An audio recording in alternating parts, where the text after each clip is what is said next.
But yeah, welcome to the next episode of the Anim Jam podcast. And today, our topic is going to be what is our animation setup, mostly regarding hardware. So yeah, you can start off, Billy. Yeah, so for all the gamers out there, I'm sure you guys have some pretty good setups. Yeah. But yeah, my setup is it's not too crazy. I have the essentials. Yeah. So yeah, Well, let me give you guys a show. All right. oh, So I've got a big ass monitor. do I need to blur that out? No. Because I was like, is this an NDA This is personal. Yeah. No, that's what I'm gonna use for like the Schnaps video. Okay. You should blur it out anyway, just for fun. Maybe you need to blur it out because he's naked. Yeah. I was like, you ratted yourself. Okay, so yeah, like I've a gaming keyboard? It's a mechanical keyboard. Yeah. It's called a Code keyboard. Okay. Pretty simple stuff. But yeah, I've got like a gaming mouse. Yeah. And I've I've got a Intuos Pro. Yeah. And yeah, Luma Pictures, cool. The old school logo mouse pad. And yeah, just like notebooks and everything, notepads. Cool. Yeah. Oh yeah, got a mask. Wow, nice. For when I need to leave. Yeah. Oh, this is an interesting one actually. The monitor. Try again. Yeah, it's back on now. I think I dropped it and then it just like busted. Loosened. Yeah. Cool. But yeah, I was gonna say like that's an interesting one. The camera. Yeah. Because we have to plug that one in when we're working. Yeah. But how about your monitor? What's what's the why don't you tell everybody what kind of monitor you're using? Because it looks like it's the super curved wide one. Yeah, it's like a curved. It's like an Acer Predator. Mm-hmm. I think it's one of the older models before they went to like 144 hertz. Yeah, it's like 100 hertz. It's like pretty much a gaming monitor. Yeah. But I like it because it's like two monitors, but in one, so I don't get the It doesn't take up as much room on the desk. Okay. But yeah, like sometimes I actually miss the two monitors. Like when I was in the studio, I had two monitors, and then having two monitors actually kind of helped with organization. You could like. Yeah, that was actually what I was going to ask, because like if you have two monitors, you can snap like basically your windows. Well, it'll snap it into different planes, right, or panels. So I always found that pretty useful. I think like Maya is better now, like with the docking and stuff like that. It's still a bit awkward docking windows sometimes. Yeah. And like it's nice having two monitors because you can like you can just kind of like not have things docked, and you can like scale things the way you like, much easier. Like the weird thing about Maya docking is like if you dock windows and you undock windows, it like affects your other docked windows. Yeah. If you just snap stuff and you unsnap it, it's not going to affect your other floating windows. Yeah. So that's the nicest thing about like having two monitors. But yeah, I guess Blender's good for one screen apparently, because everything's kind of docked in a nice way. Yeah, like I think it's pretty intuitive in that sense. I felt like I don't need two screens as much as I do in Maya. But at the same time, like I also found that undocking in Blender and moving that window or panel, like part of the viewport onto my second screen, it acts kind of funny. So it's almost like I'm encouraged to just use one screen. Right. So that's interesting. Yeah. Because I watched some videos on Blender and then just about like the differences, and then one of the differences is like the docking in Blender is better, but I guess like they definitely encourage everything to be docked rather than things split out.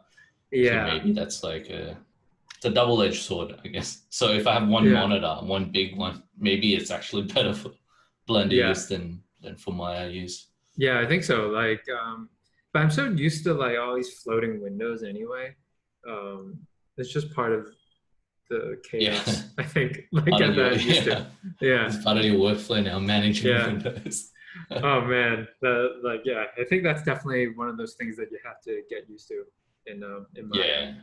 But And then we should definitely do a video on like how we like actually lay out yeah, the UI. our That'd be an workspace. Yeah, interesting one. yeah, Yeah, we could save yeah. that one That for yeah, that'd be another a good one. episode. Yeah. Yeah. But Okay, yeah, like so what's your setup looking like? oh man, I can't show everybody, so maybe I'll post a photo like right here. But Yeah.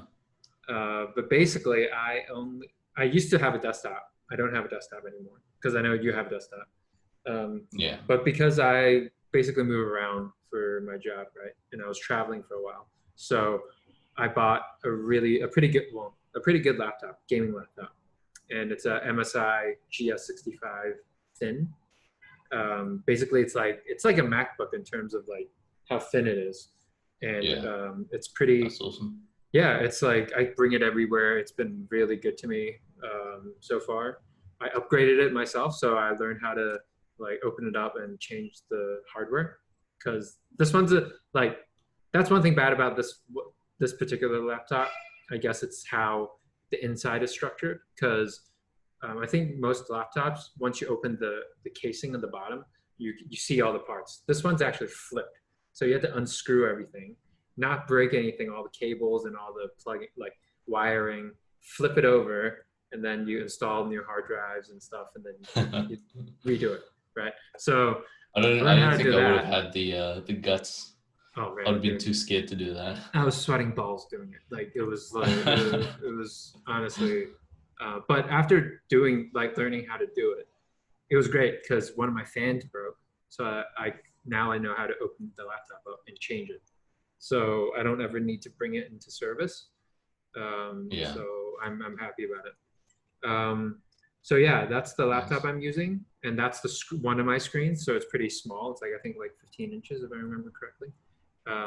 And then my monitor that I've had with me forever, which is like a Dell U2410. It's a lot like I've Oh had this yeah. monitor since like 2011 or 20. Is that like an LPS one? That sounds like a familiar. Yeah, yeah, Yeah, it I is. remember. I was looking on monitors a while ago as well. Yeah, That's one that keep coming up. Like if you yeah, want like color accuracy and all that sort of stuff. yeah. But I think it's a little bit broken because now it's like the color's kind of weird. So that totally does not have any accuracy in the color anymore. Because I've had it so long, I brought it with me for like to Yeah, Australia, to Sydney, to Melbourne, then to Vancouver. Man, this guy has like gone through some has bumps. been through some Yeah, stuff. All the yeah, it is. phases of your life. Yeah, man. But It's I'm gonna been sell looking it at soon. you as much as you've been looking at it. Yeah, yeah, I'm gonna sell it soon. But it'll be a sad day. And yeah, basically, I have like classic mechanical keyboard. I I need to have that sound now. The clicking Yeah, the clicking. is something Once you about go mechanical, I feel like you can't go back. And I yeah, think only people who use mechanical keyboards will understand. yeah, But you're going because back to like a regular squishy keys yeah, is it's the worst feeling. yeah, like even like I used to love the typical Logitech keyboards, like. But after using mechanical keyboard, there's something about pressing the keys that's really satisfying. Um, Yeah. yeah, and now they're also like well, at least at Animal in Vancouver, they give you like these keyboards with really flat keys. So I think it's like supposed to be like noise, like it's supposed to limit how much noise it makes. And I hate Uh, those. It's like those Apple MacBook keys. And but those are uh, really hard when you're working because you can't really feel yeah. out which key you're pressing sometimes. Yeah, yeah. That's like trying to Yeah. game on an Yeah. Apple keyboard is Yeah. definitely not like the way to go. Yeah, But man. there is something about like the MacBook Pro keys, Yeah. like the non-flat, not the butterfly ones. They have like the older generation, which I think they Okay. brought back recently. Yeah. There's Those something are nice better. about typing on them that Yeah. I really like, and I just Yeah. can't replicate that feeling on like a normal keyboard. But Yeah. I wonder why. like, yeah, I'm not Yeah. sure. Like when I code on that one, it feels really nice. It Yeah. feels like a different nice as when I code on a mechanical keyboard, but Okay, yeah. like for animating, I would definitely not recommend it because I was Yeah. trying to animate for a Yeah. while on my MacBook. Yeah, I yeah. think you remember. Yeah. Yeah, and all the But keys just feel super awkward. Like the distances and everything. My yeah, muscle memory is just it's not weird. liking it. Yeah. Yeah. But yeah, like okay, I added one thing. Oh, before I talk about that one thing, I'll show you the rest of my setup. But I have a Crayon tablet because I was too cheap to buy a Wacom tablet. Yeah. But my final, like, I think, set thing that I, I wasn't meant to get this, but this thing sort of made my setup pretty decent. Oh damn. So Is that a this is like, Razer? no, this Oh, is a no, it's a Logitech. Logitech. Yeah, because I'm cheap. My mouse broke, so I was like, oh, I'm gonna get a new one. And then at the time, I was playing Final Fantasy 14, and so it's an MMO. But surprisingly, these keys are super helpful. Oh yeah. Yeah, When animating. when animating, especially if you use Yeah. like, it's been, I've been having tablet issues at work, so when I do use a mouse, this actually makes my workflow even faster. I don't even press like, I have 1 and 2 as the numbers at the top as my next frame and previous frame. Yeah. This one basically, like, these replace this is 1, 2, 3, 4, 5, 6, right? So Yeah. I don't even need to use this hand. I just go, I just use my mouse. Damn. Yeah. Yeah. This is really good in terms of like for Blender mouse users, I think, because I don't have a numpad on my keyboard, and I'm not sure if many people still do. But a lot of Blender hotkeys do use the numpad, and if you use your mouse, like, these can replace the numpad buttons. Yeah. So hey, that's pretty good. Because I recently bought this mouse and I thought maybe I'd do something simple that I've been used to using. Yeah. But maybe I should have went like full gaming where like you have all the extra buttons. Because I don't have a numpad either. Yeah. Even though I've got like a full desktop setup. Well, and then that was like a big choice. It's like, do I get the numpad or do I not? And then I figured I've been using my MacBook Pro for so long and there's no numpad on that and I survived.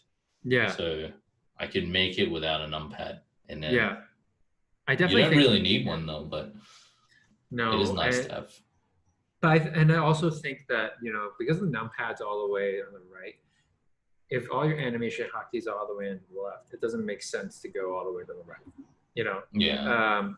But if you have it on your mouse, that's a whole different story, right?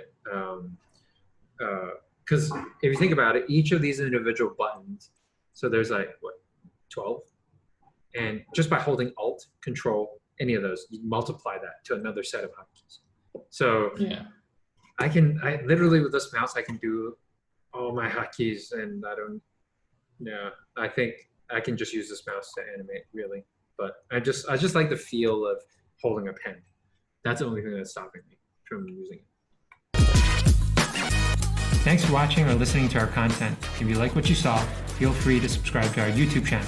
Thanks again. Peace.